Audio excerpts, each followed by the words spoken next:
3 families are about to go back in time. I feel almost like I've been sentenced to 5 months hard labor. You could have the best intentions of coming out and starting a life here, and before you know it, you're bust. It's not quite as charming as it once was, and the Garden of Eden has turned into hell. Fictionalized, mythologized, often romanticized. Now, see the real experience of life on the frontier. Funding for Frontier House is provided by the Alfred P. Sloan Foundation to enhance public understanding of the role of technology. The foundation also seeks to portray the lives of the men and women engaged in scientific and technological pursuit. Corporate support is made possible by Bob's Red Mill Natural Foods, makers of over 400 stone-ground whole grain products for every meal of the day. Our all-natural products are available at your local grocer or natural foods market. Bob's Red Mill Natural Foods, to your good health. And by Georgia Pacific. Life on the frontier would have been different with GP brands like Quilted Northern Bath Tissue, Brawny Towels, and Dixie Cups and Plates. Georgia Pacific. We make the things that make you feel at home.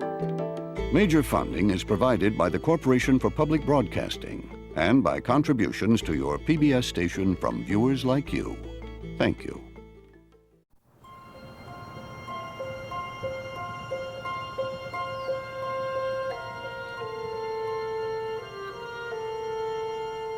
Land in the American West was once advertised as free for the taking. Under the Homestead Act, nearly 2 million families came to settle virgin territory, the frontier. Their struggle to survive still haunts the landscape.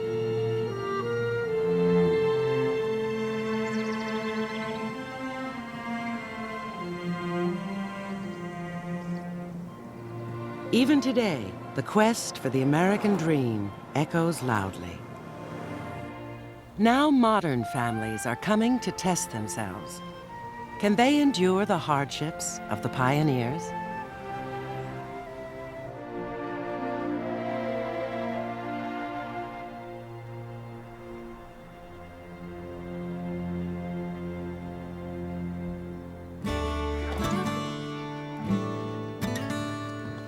Over 5,000 families applied to travel back in time to the Old West. 3 families were chosen. Hey, Dad, look at Grandma. Oh, that wait, is I think these are your brushes, you guys, with your hair. Yeah, I know, you guys aren't exactly horses. Gordon Clune, a business executive from Los Angeles. His wife, Adrienne, their 3 children, Anya, Justin, and Conor, and their niece, Tracy, have agreed to trade the luxury of their modern-day life for a one-room cabin on the frontier. There's cards, and there's a harmonica, and there's marbles. Do you know what these are? Look at these. What do you think? Tweezers? No. These are curling irons. A lot of people have been asking me, what the heck are you doing, Gordon? What do you want to do this for?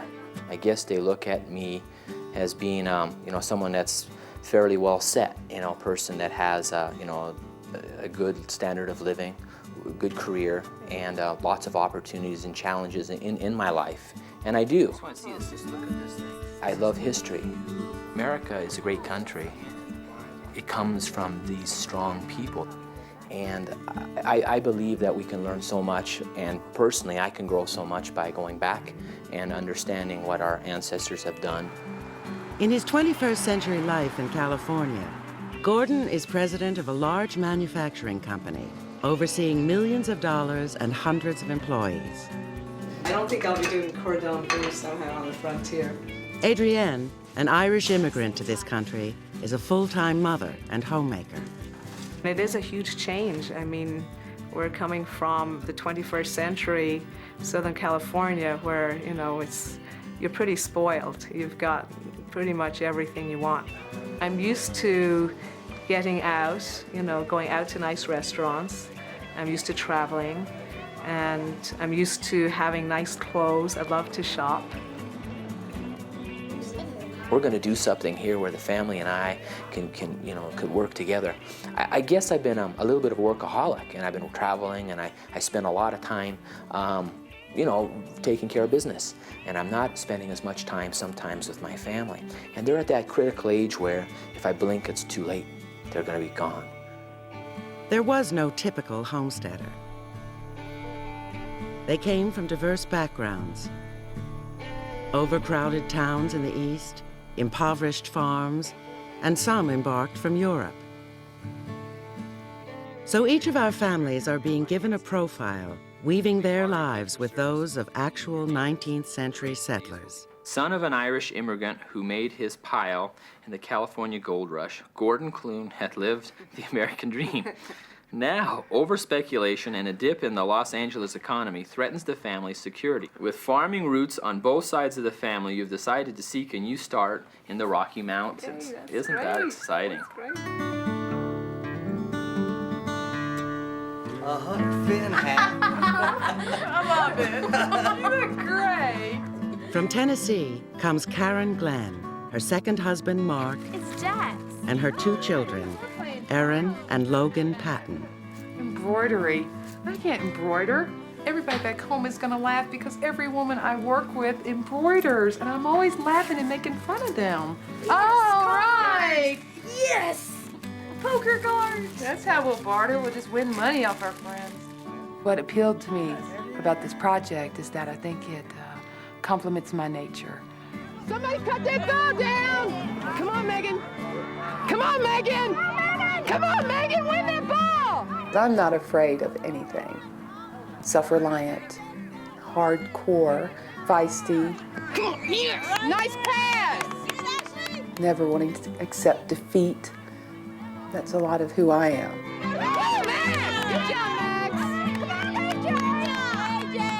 In their modern-day life, Karen is a school nurse and Mark a teacher at a junior college. You want to get some ice cream, Erin? Yeah. Oh, TV dinners, Mark. When I applied for the Frontier House, I put that we were an all-American family. And I like to think that we represent the majority of people in America. I think I'm trying to achieve with this project a sense of really who I am.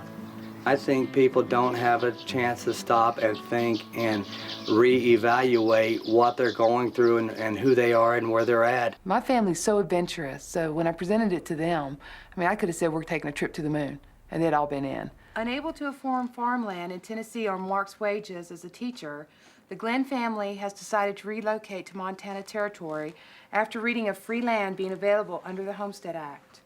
The newspaper article talked of a home seeker's paradise in the newly available district in the Boulder Valley.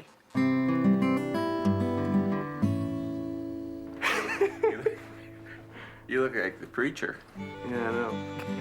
Teacher Nate Brooks has come from Boston with his father, Rudy, a retired corrections officer. It's like Christmas. Hey. The one with the big numbers are probably mine. I think what I'll like most about this whole experience is working together with people you care about. I think there's a part of me that is really excited just about the kind of survival mentality of what the Frontier folks would have experienced just coming out. Checkers. Nice. Pretty slick, huh, Pop? All right. It's important for me to be there for Nate because Nate's my son. And whatever I can do to nurture, to train, to educate, to support is the role of a parent, I believe. Many history books ignore the presence of African-American pioneers. In fact, by 1880, almost 500,000 Black Americans were living in the West. I think as I've come closer to the project, it brings back memories of my own youth. Pioneer House was, was what we grew up doing, so it would be probably a tremendous closing of the circle going back and seeing it again. Rudy will only stay for the first 2 months to help Nate settle his land. On July 4th, Nate's fiancée, social worker Kristen, will arrive for a homestead wedding. We already had plans to get married and actually had a date set before we heard about Frontier House, but our lifestyle and our desire to move west matched up perfectly with the project. In the 19th century, interracial marriages were generally frowned upon. By moving to the frontier, people hoped to escape the prejudices of the day. I know it was very challenging in laws that forbid marriages in the South, and it was definitely challenging in any area, just because of the difference in the discrimination. Young teachers Nate Brooks and Kristen McLeod have been planning their future life outside of Boston for some while. After careful savings, they have managed to budget for a new start out on the frontier. Out west, they hope to escape the financial and social pressures they anticipate may surround their forthcoming marriage.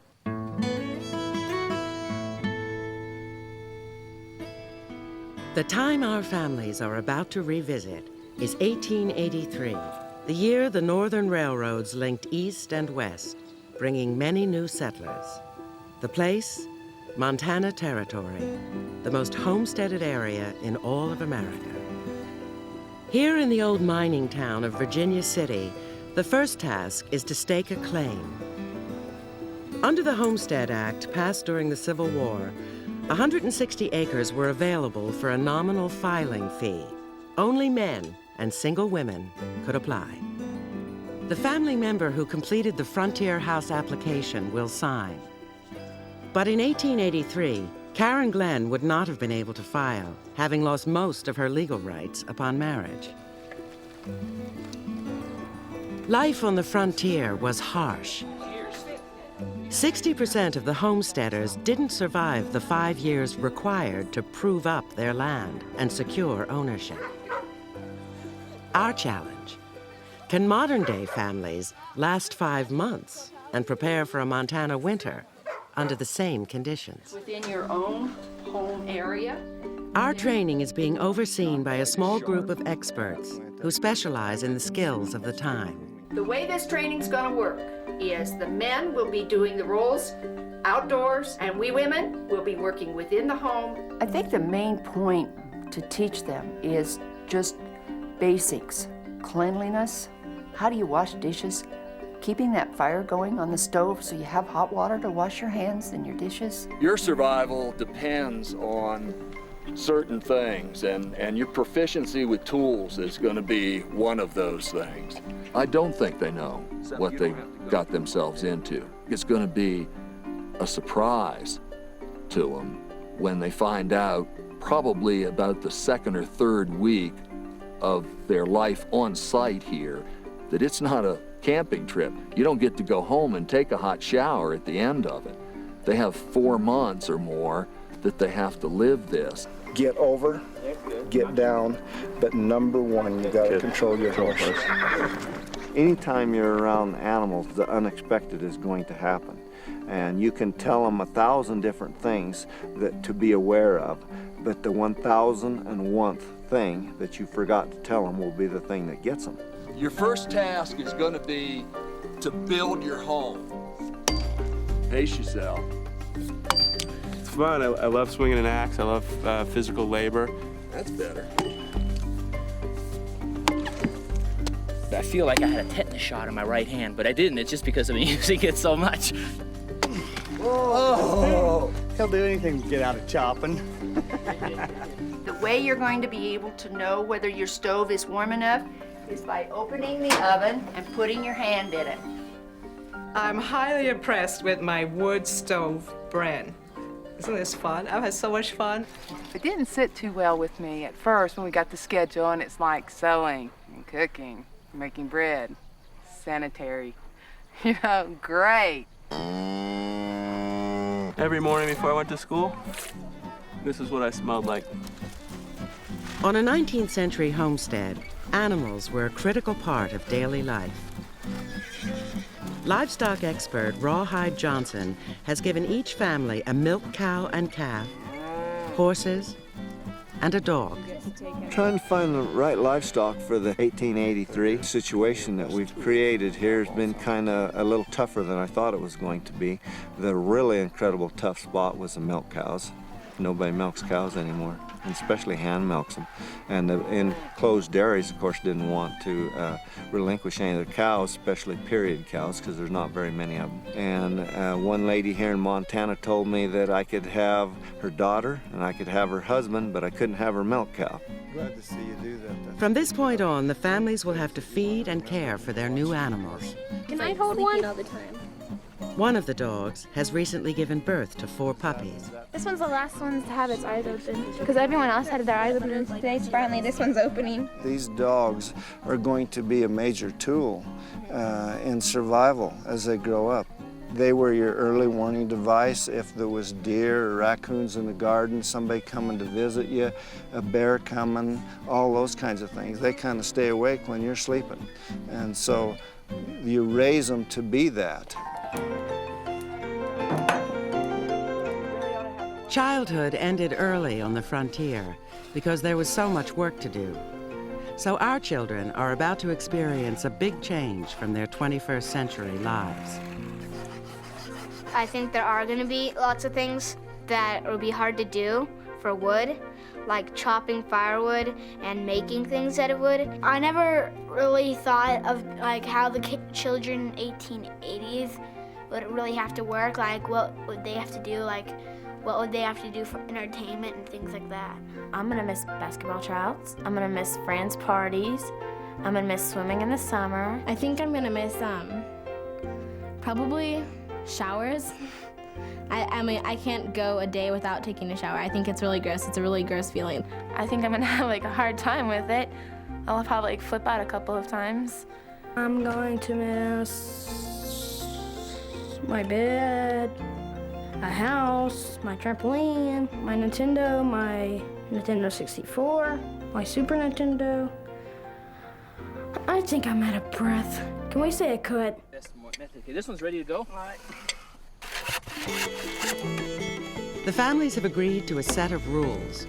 Most importantly, to live as closely as they can to the experience of homesteaders in the 1880s. Girls, it takes air. A modern-day camcorder will be allowed to help them document their thoughts and feelings 24 hours a day. Definitely some changes going on in my body, some soreness in my back and shoulders, and from swinging the axe. I'm still in training and I'm not working that hard. And I'm so tired, I wanted to cry almost any minute. This should be interesting. How easy we leave the past behind and take on a new role. I think today we're going to be talking about... The average life expectancy in 1880 was just 40. Today, it's 77. Our families are being provided with medicines of the era. However, in an emergency, they can see a doctor. What they can't have are popular remedies of the day that contained opium and morphine, which numbed rather than cured. A bottle of whiskey, an essential in every home medicine kit, will be their only painkiller. Now, you've had 2 doses. How do you feel? Great. Some of the ways of the time will require a radical readjustment. The other thing that you're going to have to learn, the lack of toilet paper. They used water in tin cans, sponges perhaps, or rags to wash themselves with. I know like they used to do things with their hair and their clothes and things, but did they ever do anything about makeup? Makeup was absolutely not used by people who were of any moral standing at all, other than women in theater, perhaps, or your barroom floozy. We don't think we look that good without makeup. We look kind of plain and ugly. We look younger. Our faces, yeah, we look like I don't know, we look like a 4-year-old. We want clean faces. Oh, no. We want clean faces. I don't give a crap. I don't wear makeup. She doesn't wear it. I'm wearing lipstick. It's not a priority. Not a priority. Yeah, we let that go. Well, it's a big priority for me. I'm really in trouble here. A topic rarely discussed in the 1880s was menstruation. Tampons were not invented until the 1930s, so Sue Kane needs to re-educate the women. We did some research, and there were sanitary belts. They were expensive, and you may or may not have had them. But we thought it was only appropriate that we provide them for you. Karen, would you mind? Why me? Because we knew you'd be willing to Yes. do this here. Oh, I'm just.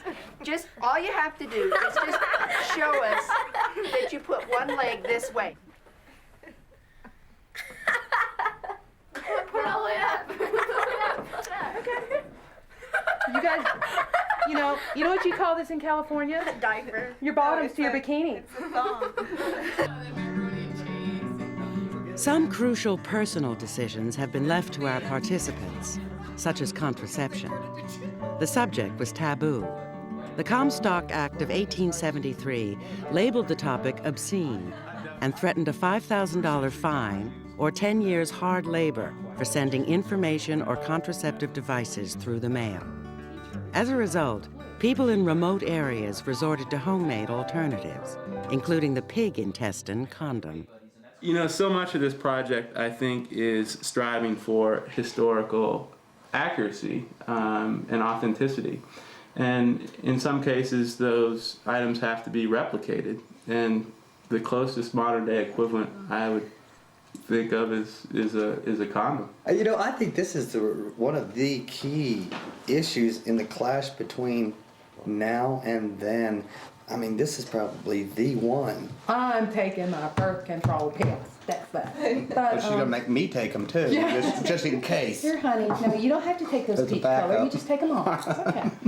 Adrienne and I can't have another baby because I took care of things along the way. So 9 years ago. yeah, so she, you know, after 3 kids, that was enough. Gosh, I don't know why you even get to join into discussion if you've already been clipped. Yeah, that's right. So, Well, there's always abstention.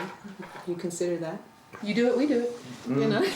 No, we wouldn't have to worry about that. Well, I'm yeah, thinking unless for you some step other people. outside. Well, you know what? For other people. That wouldn't work in our family. It's not even an issue to discuss. Don't you But love another it how thing, people too- want to solve your own problems? I think it should be a personal decision, definitely. That's great if we're going to sit here and do a roundhouse discussion about ethics, but when we start trying to imply what my methods are going to be, you know, I don't think that's fair since you guys don't have that issue and I do. So that's when I say it's really none of your business.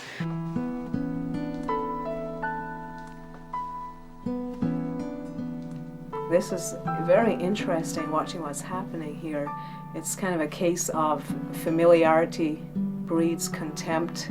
We're probably a little too close for healthy conditions, really. I just think I lost it. And the whole time I was trying to keep up this guise of everything's okay, and I'm happy, and I'm functioning, and I'm learning all this stuff that I need to learn so that we don't starve to death on the frontier. Working together with someone, with people for a long period of time, sometimes I think that there's a natural ability to be a little bit irritated. Good. The gun was one of the most valued tools of the homesteader, crucial for self-defense and providing food. In Montana Territory, the first hunting restrictions were introduced in 1872 in an effort to protect the declining animal population. Today's laws are strictly enforced, so hunting for game won't be an option, which has disappointed Gordon. I understand the practicality of it, but it is a very big disappointment. I was anticipating the opportunity to be able to hunt, and even if you don't hunt because you're too busy doing everything else, you know in the back of the mind you can, and you could. You know what I mean? But without having to go through a major bureaucracy. A gun could be important, though, for protecting livestock from predators, such as coyotes. You got it. You hit it. So our participants are being trained with shotguns. Be the buckshot. Oh, you the man, you the man. But not everyone is convinced that any gun is a good idea. I was in law enforcement with juvenile delinquents and in an institution, and there are a number of cases and a number of times that kids have come into the institution having killed somebody or been shot, and so I don't see weapons, guns or rifles or whatever, as a necessary evil. Our choice of a Russian-made 12-gauge shotgun, designed in the style of an American weapon of the era, has further annoyed Gordon, who brought a vintage gun for his son, Conor. This gun was made in 1886. Look at the engraving. Pictures of rabbits and squirrels. This is a kid's gun. And kids in the West had guns, and so did adults. But we got is a gun that you better not do a close-up on, because it's embarrassing. I mean, some people got really upset about it, and that was you know, I felt bad for him in a sense, but I also think it was much to do about nothing. You know, if this is the only reason you came out here was to hunt with your kids, then maybe you're misdirected or you're putting too much emphasis on this one issue. I just can't believe we're in America, you know, and we're gonna have something like that. If Gordon brings up one more issue about firearms, I think I'm just gonna shoot him. I feel very, very disappointed in how little this part of the West is going to be emphasized in this program. You know, General Custard look-alike. Give me a break.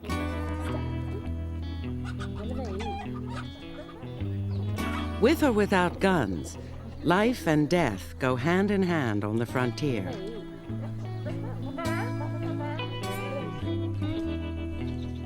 Today, people shop at supermarkets, distanced from the source of their food.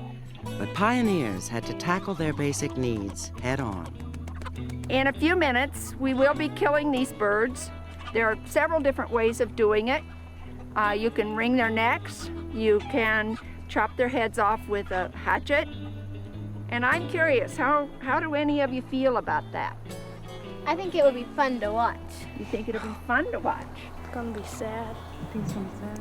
You have to be the one killing it and deciding, okay, we're gonna kill that chicken today. Or that calf. It's a little bit of an ethical issue, I feel. I don't think there's anything unethical. It's the food chain. And it's lower.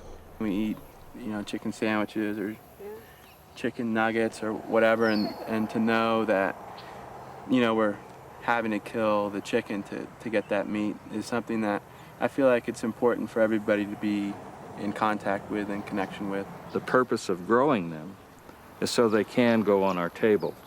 So the relationship to the chicken or to any of our animals are going to be different.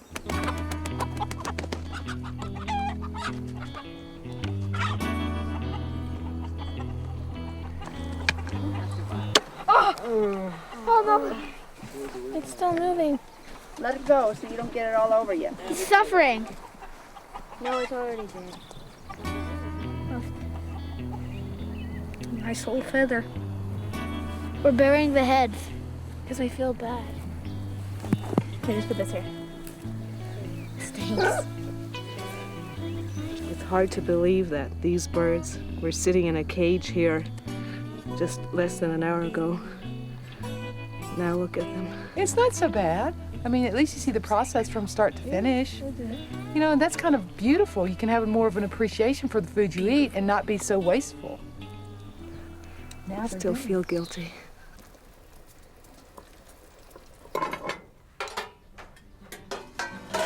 The families are being outfitted with the basics, the tools and household goods that settlers had in the 1880s.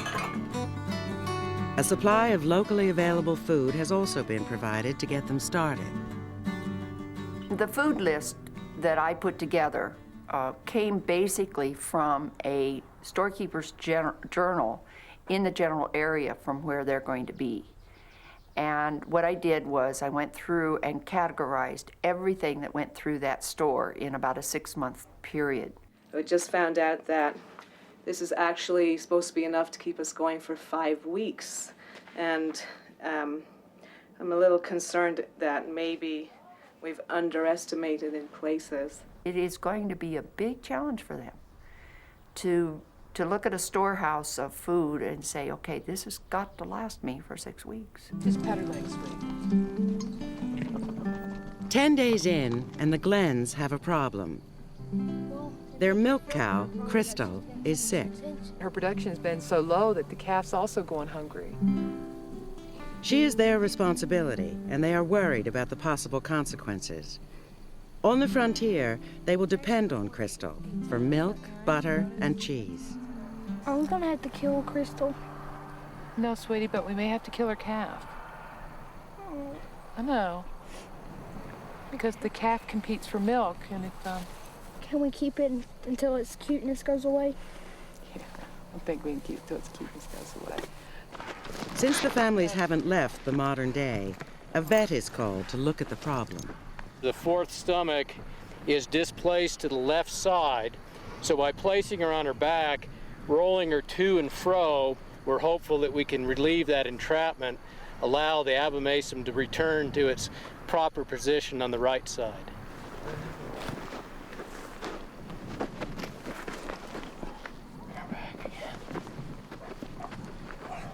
I'm more than a little concerned.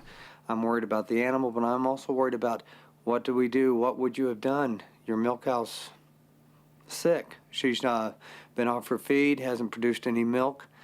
She's laid down. Cut her right to there. Milk is going to be, besides water and probably fire, one of the most essential things that we're going to have. Cooking, drinking. There's I mean, this is, as far as drink machines, this is the only drink machine that we are actually going to have out in the wilderness is our milk cow. Most homesteaders had little money and were attracted by the promise of free land. Our family's historical profiles include a small amount of savings, which they will be able to spend at a recreated general store. Their money will also have to cover the cost of their new homes. The sale of your house in California has enabled you to employ a local builder to assist you in the construction of your home in the Boulder Valley. To keep costs down, you have elected to work with the builders. Therefore, your home will be in the early stages of construction when you arrive. Wow, that's exciting. Your financial background. You are penniless. No. You'll be building your own cabin. Oh, that's not bad. Yeah, I wonder if we can buy more tools. A land agent in Montana has secured you a site complete with an existing cabin. Yay! Yes! Thank you, thank you. Shoot! Green Acres is the place to be. Farm living is a life for me. Land spreading out so far and wide. Cape Manhattan, just give me that countryside. As the intense training period comes to an end, the families begin their physical transformation to 19th century pioneers. On the agenda for today, haircuts, a clean shave, and finally, dressing in their period clothing. Each family will then be photographed to commemorate their journey westward. For anyone who ever thinks they've had a bad hair day, you gotta see this.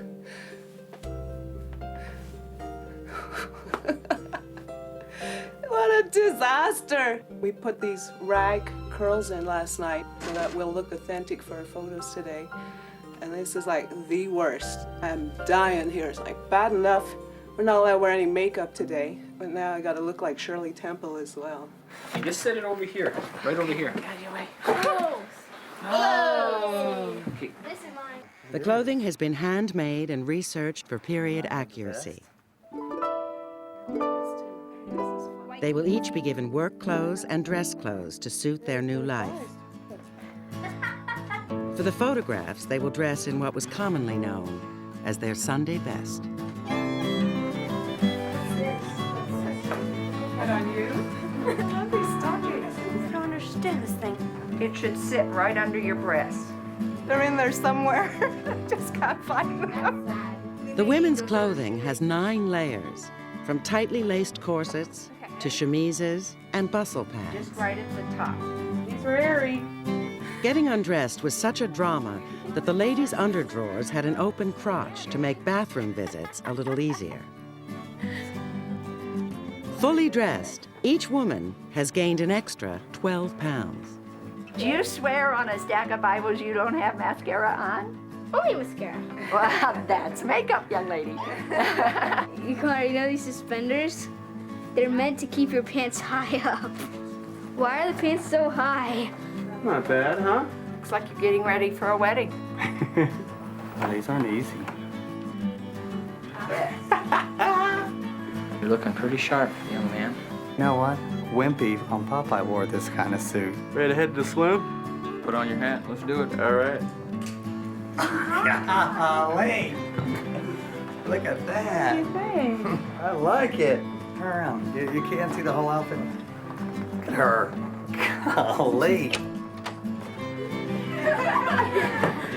Oh, look at you.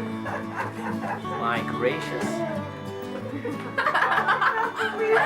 Holy smokes.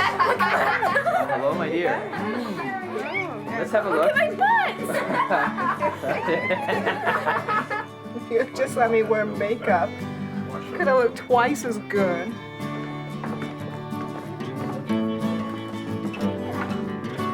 Okay, everyone look at the top of the camera. 1, 2.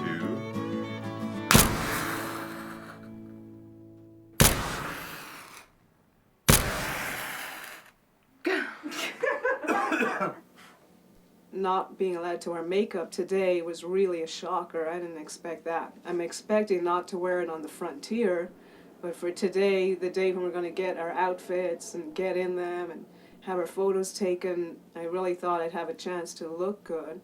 And I would have felt happy about what I looked like. So I thought I looked like crap. I'm sorry. I did not enjoy it. I tried all day not to cry.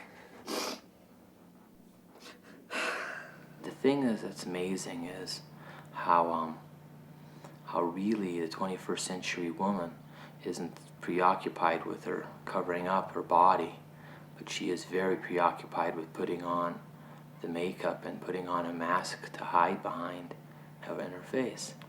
And what is she hiding? Is she hiding her getting older? Is she hiding wrinkles? Is she hiding what? I don't know. What's there to say? You know, what's the big deal? It's not like I'm going to town every day or meeting my friends for lunch, going out to milk a cow.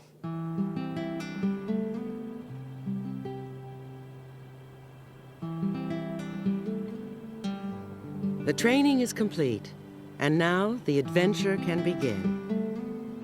Today is the day the families will journey into the past. Come on in, y'all. Some things just never change.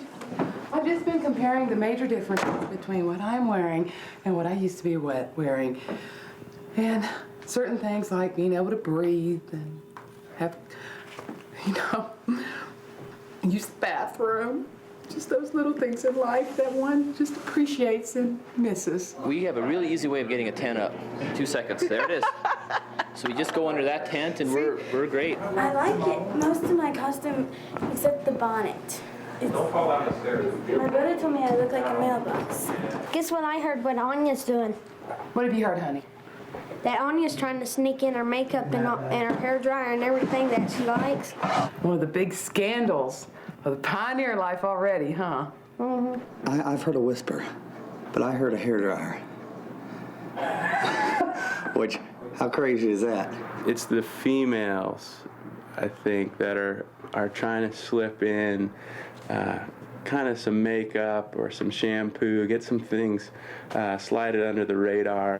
Okay, I've heard all this to do about makeup when the real thing that I'm gonna try to smuggle is this.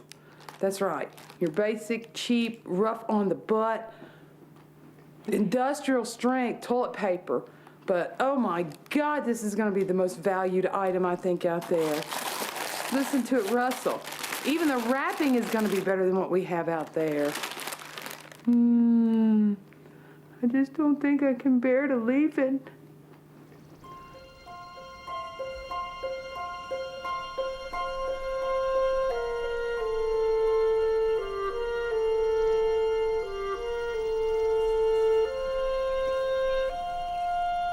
In the 1880s, homesteaders would travel weeks, sometimes months, to reach their land. Our pioneers are about to embark on a wagon train journey that will take just 2 days.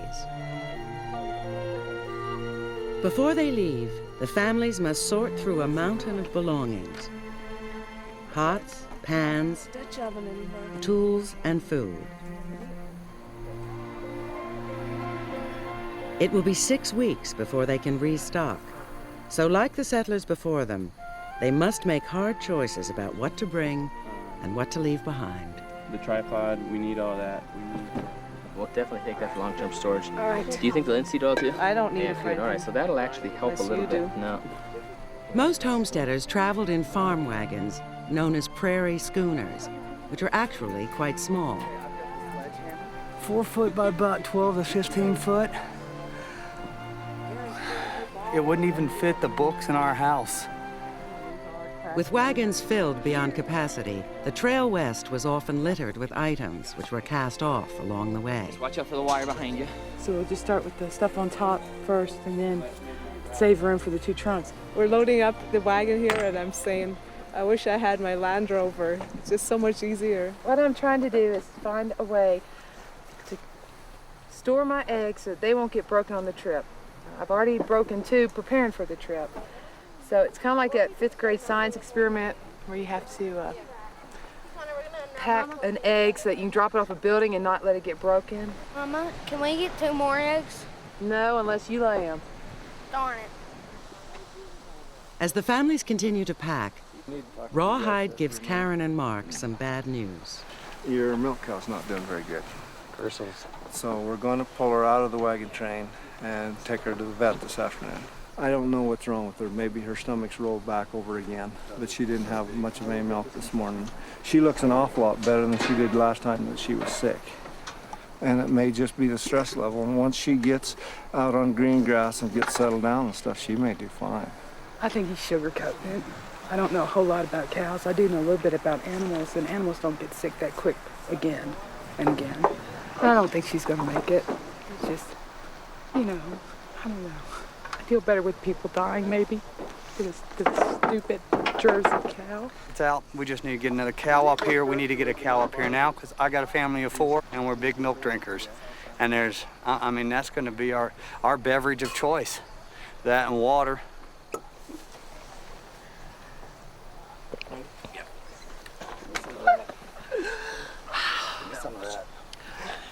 It's for medicinal purposes only. Good, I got a headache. It'll go.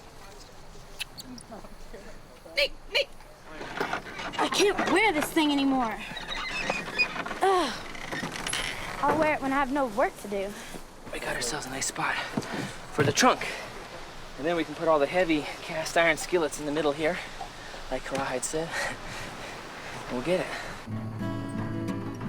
The wagons are packed, and it's time to make a total break with the modern day. This is the moment of truth. The families are given one last chance to put non-period items in an honesty box. You guessed.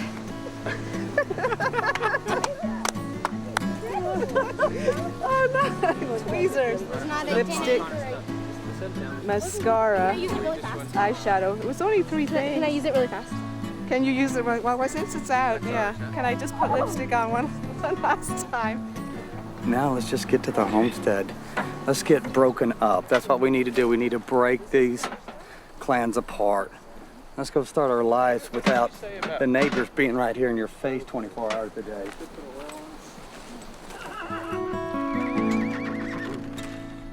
The team horses have been hitched to the wagons, and this is an opportunity to get everyone together for a group photo.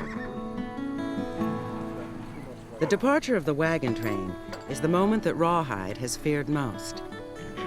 Controlling powerful teams of horses is too dangerous for our families to be allowed to take charge, so Rawhide has hired professional drivers. When you're doing a wagon train or anything with animals, there's always a risk of having something go wrong. You're more vulnerable with teams than with saddle horses because more people can get hurt quicker. If somebody falls off a horse or something, one person has got hurt. Team of horses run away, everybody in the wagon can get seriously hurt, and then everybody that gets run over can get hurt. And a runaway wagon, if you happen to be on it, is just like sitting on the bumper of a car and running it into some trees. You're going to get hurt. The teams start out, but proceed nervously. Having waited while hitched as the photos were taken has left them skittish. Suddenly, a team spooks, and the driver loses control. They leap out of line and head straight for Adrienne. Conor is thrown from the driver's seat. Adrienne barely escapes. Thankfully, no one is hurt. Well, the horses sort of got in a little argument or something, and then they just went berserk, and the guy, lost one hand of reins, and they got it back. And then that's when they got loose. I could just hear what was happening behind me. I couldn't see. I saw them come running. I just ran for my life. I could hear the thundering hooves behind me. And Anya's running, I'm running. Look at her eyes are shielded. She's got blinders on, 1883 style blind. We've been reading books about how accidents happen and women get accidentally kicked in the head. Well, it's no wonder. They can only see what's in front of their frickin' eyes like this. They could walk right into harm's way without even knowing it. So there's a disadvantage with fashion in 1883, I can tell you right now. Close one. You know, I grew up around horses. I know they're really unpredictable. You get a lot of horses together. It just takes one to be a bit restless and get everyone going. And it's just amazing, too, the power of those team horses. They are incredible. Once they get going, it's incredible. So we're lucky. I think luckily nobody's hurt. Everything's fine. It's a good warning. When we left with the wagons from the store, we discussed it a little bit of sitting there and taking a couple of portraits. And I said, well, when we hook up, we really need to go. The horses are going to be nervous and stuff. It got carried away, and it was taking longer than it should, and we had one team that was getting really nervous. And probably the only time in my life I've ever seen a wreck like that without breaking a great deal of stuff. But it was just a miracle that nothing got broken, nobody got hurt. And here we go again. There they go. As they head off again, only Rudy chooses to ride. The rest of the families will go on horseback or will walk the entire journey, like many homesteaders before them. Rawhide's biggest fear this whole game has been when we start, the moment that these wagons take off to pull these loads. Okay, move to the side while the girls get on the horses. And you know what? I mean, he called it like you'd call a, inside straight on a 7-card stud. I mean, he called it. This is what he was afraid of from the beginning. The Clunes were lucky. Local history recalls an all-too-common tragedy when a small child coming to this very area fell from a wagon and was crushed to death under its wheels. Fresh graves marked the way west.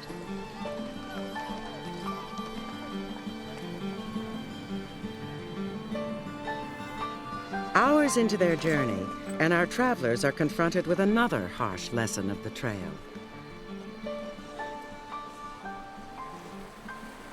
The road is out. It is late May, and the mountain snow melt has burst an irrigation dam, washing the road away. Gotta find an alternative route. Hell of a morning. It's definitely humbling just to know that everything's unpredictable. What do you think? Hard to believe. One of these things happen once in maybe 50 years. It just happens to be today. Kind of one of those things that everybody run into, typical wagon train story. Yeah. The families wait and rest while the options are discussed. It's kind of a long ways around. We have that option or holding up. Just like they used to do. They'd hold up and wait for the weather and all nature to get settled again, and then they'd go when they could. And we're right at that deal right now. A decision is made. The families will take a long detour around the washed-out road, leading the horses and dogs. The wagons cannot take this route, so Rawhide must resort to a 21st century solution. The road is reopened, and the wagons can cross. The family's upper route will take them longer.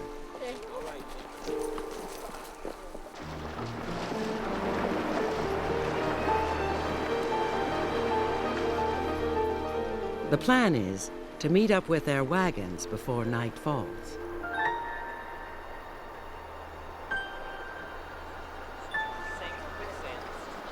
They reunite and decide to call it a day.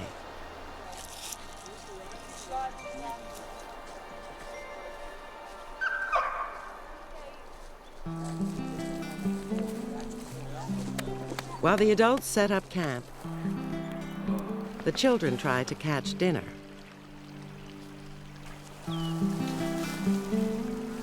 Oh no, this is bad. I have a bite, jeez. I'm gonna lose my worm and everything. We're not gonna catch anything. Come on, I mean, we're too close to the shore. Wish I just got my line tangled up. It's just the usual for me. Returning empty-handed from fishing, Conor Clune is attacked by the Glen's dog, Duke.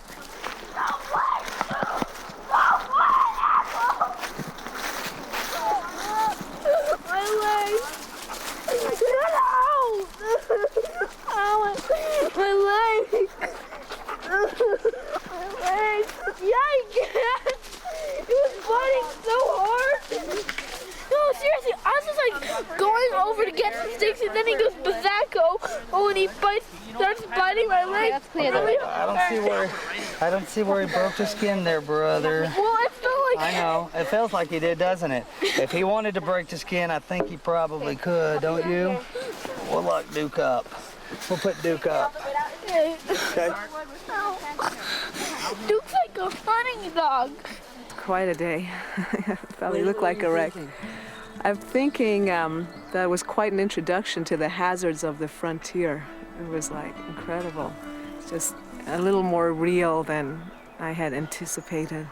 A little more real than I really wanted to get. It was like, whoa, it was close, I tell you. It was very frightening, but I think that brought home the realization that what we are doing has elements of danger. It doesn't matter if you have a safety specialist on board, and it doesn't matter if everyone's been trained in first aid. Things can happen. I think there's a learning for all of us in relationship to 1883, because those things, those little emergencies and the road out and the horses and all, I'm sure occurred in 1883. Today was like the worst day of my life. The worst day of your life. I fell out of a wagon. I lost my worm without even having a bite. I was attacked by a vicious dog, being like, my legs being like bitten off. You call that fun?